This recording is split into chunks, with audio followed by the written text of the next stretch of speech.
Unable to commit to the slower pace of life in Devon, although Shilpa knew the move was inevitable. Brijesh said London was far too busy for him after having lived most of his life in the small Indian state of Goa, and so with his girlfriend in London and Shilpa still single, they seemed to spend much of their free time together.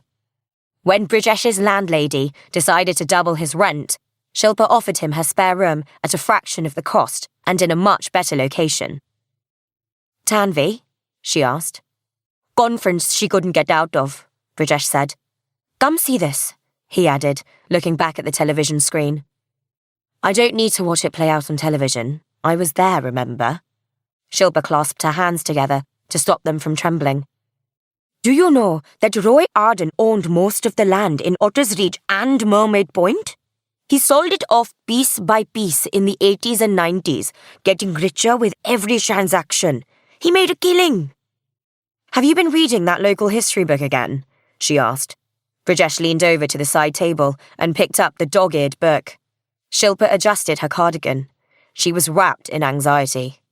She had got home in the small hours of the morning and had only just surfaced.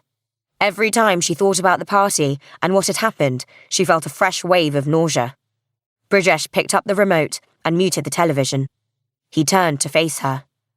"So tell," he said, like an excited teen who had missed the party of the year. Shilpa pressed the green flashing light on her coffee machine. She closed her eyes and took a deep breath as she waited. Caroline had asked her to stay on after she dropped the cake off, and Shilpa obliged, keen to see how the other half lived. It had been an incredible party, she had to admit. It just didn't end very well. She picked up her cup and glanced at her watch. She didn't have to be anywhere, and neither did Brijesh by the looks of it.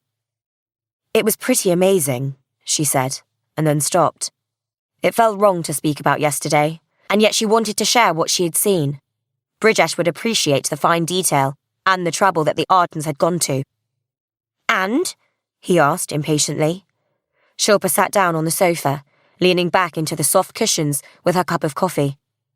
No expense spared.